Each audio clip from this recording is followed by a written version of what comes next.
So one of the key terms that you'll see pop up quite a lot, and that we're going to want to have a good understanding of before you start writing, is Zionism. It's often sort of misunderstood, or just taken to mean something bad, just outright bad.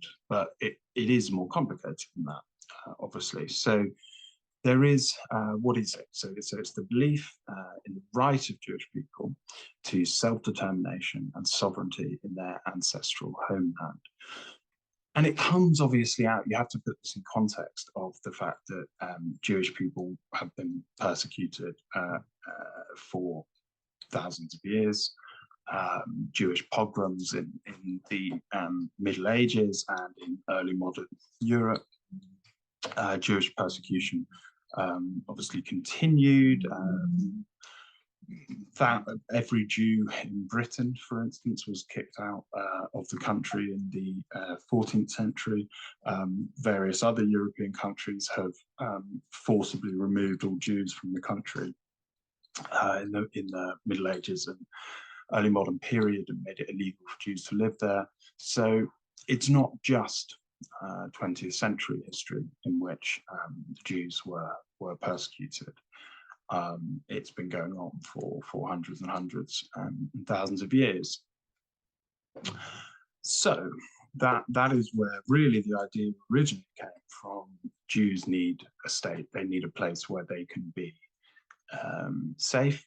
And obviously in the Old Testament, and we do know factually that the Jewish people did have so it's not like this is pure myth.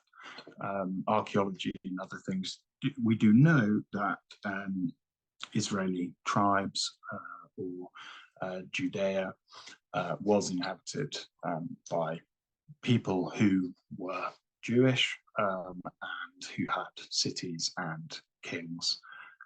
Saul, David, Solomon. These were probably real people, but even if they weren't real people, then we do know that from archaeology that there were Jewish cities in that region. Okay, so then, as you can see here, this bullet point is about the persecution and the anti-Semitism. The more short-term context for this, Zionism emerging really as a strong idea around the 1880s, 1890s, where there are extensive pogroms or persecution and killing of Jews in Eastern Europe, but also the Dreyfus affair, which is you can look into it, but it's essentially